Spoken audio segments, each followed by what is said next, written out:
My name is Kenneth Churches. I was born in the southwest of England in a little village of less than 200 people. There's even less people there today than when I lived there. We had a farm. In fact, the farm is still in the family. So I grew up on a farm, and I was one of the black sheep of the family who went to what was called grammar school in those days, which is a higher secondary school. And I did reasonably well there, and was able to go to university, where I studied mathematics, both pure and applied. At the end of university,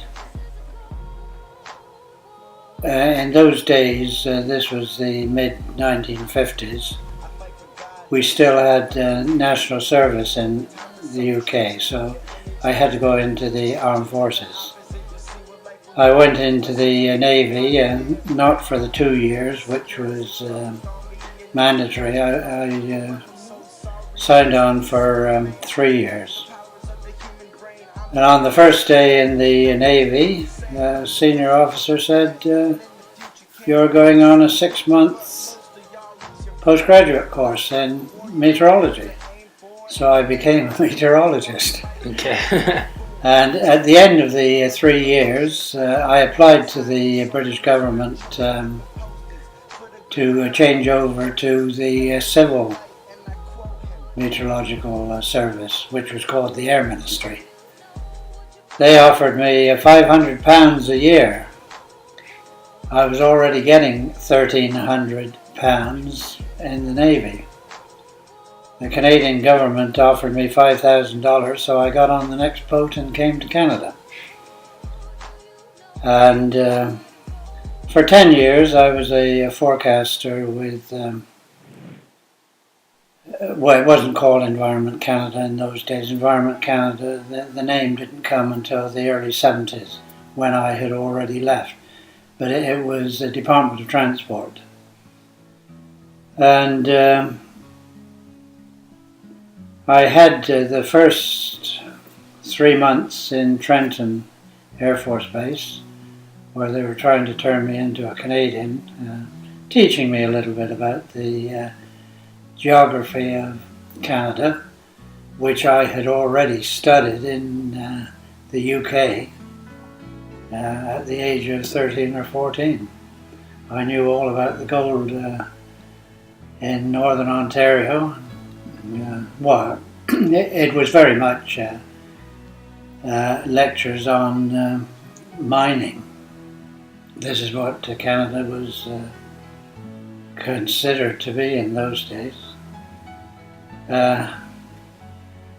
After the 3 months in Trenton, I was posted to Moncton, New Brunswick, where I did forecasts for the Canadian Air Force, particularly the base in Greenwood in Nova Scotia, where they had sub-hunters. They were always flying out over the Atlantic to try and spot and using electronic equipment to see what was below the surface, because the Russians had submarines all the way around North America. Mm-hmm. After 2 years in Moncton, I applied and got the post in what was then called Frobisher Bay. It's now called Iqaluit. Iqaluit, that existed when I was in Frobisher Bay, but it was just an Eskimo village over the hill from Frobisher Bay.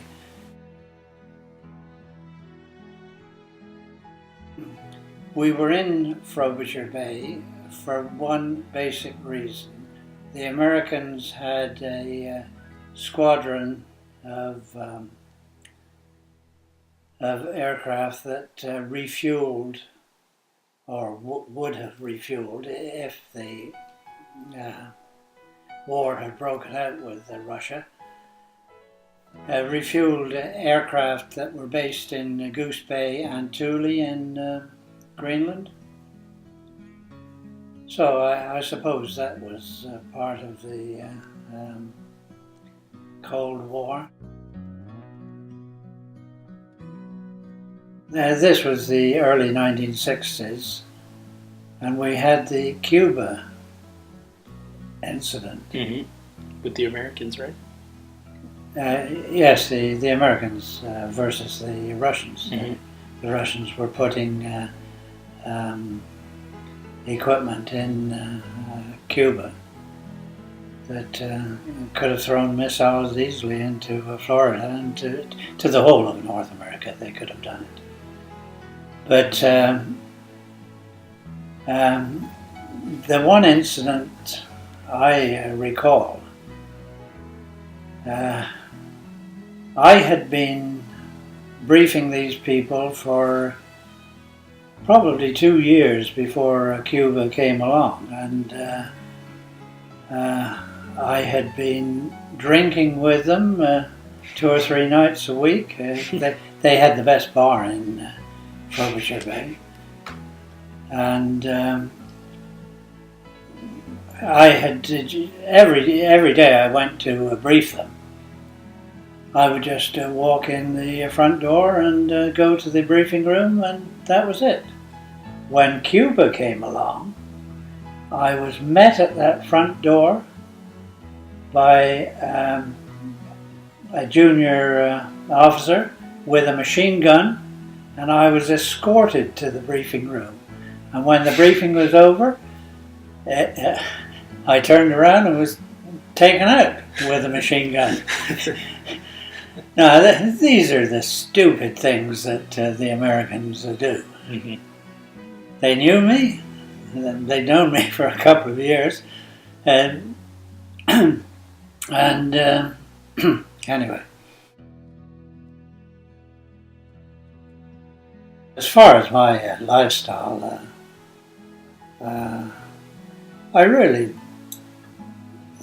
it really didn't affect Canada. It didn't really affect the average person. No. And I was an average person. I suppose in the government, they at least talked about it. Mm-hmm. No, it certainly didn't affect my lifestyle.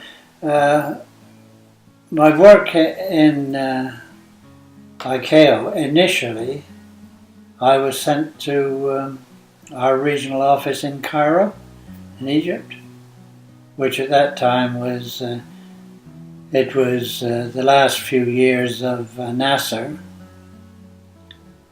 and the Russians were the people who were in giving them assistance.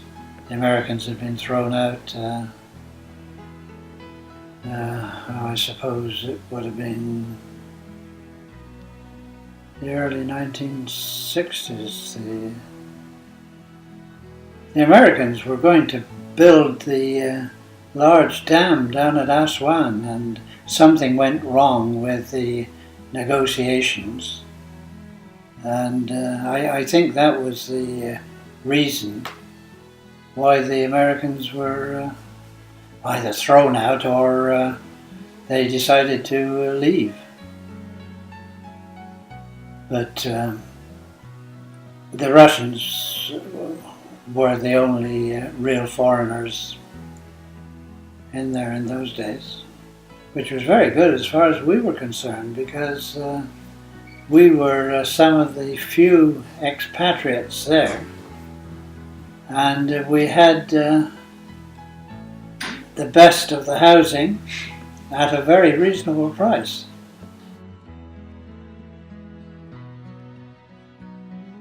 I read history. that is the last of the Churchill books.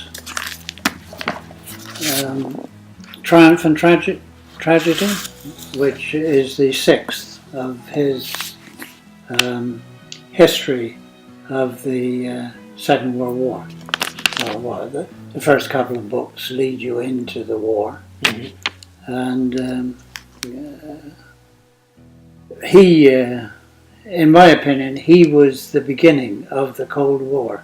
His speech he was no longer Prime Minister, of course, so he was doing a lot of speech making, earning a penny or two.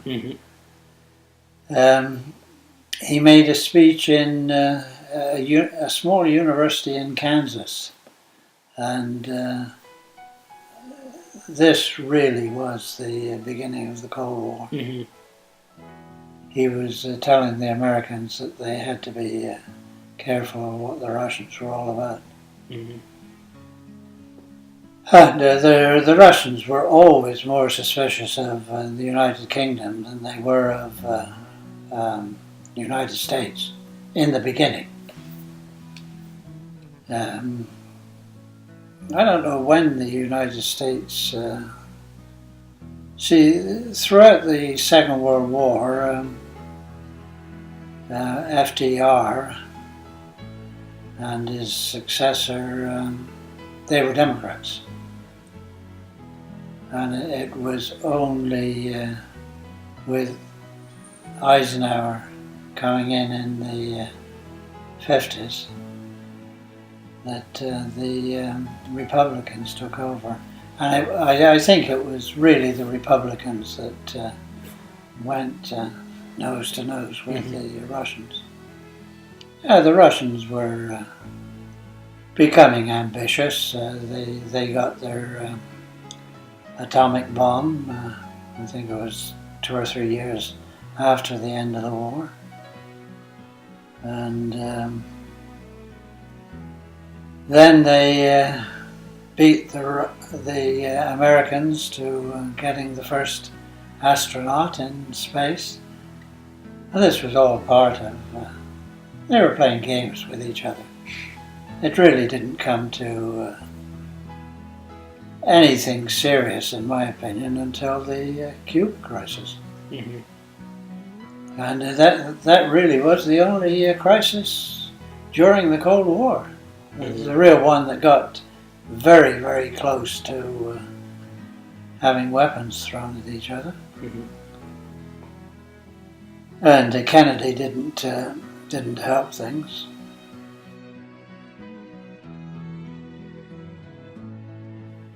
It used to be, what was the phrase? A chicken in every pot, and then it became a house in every family.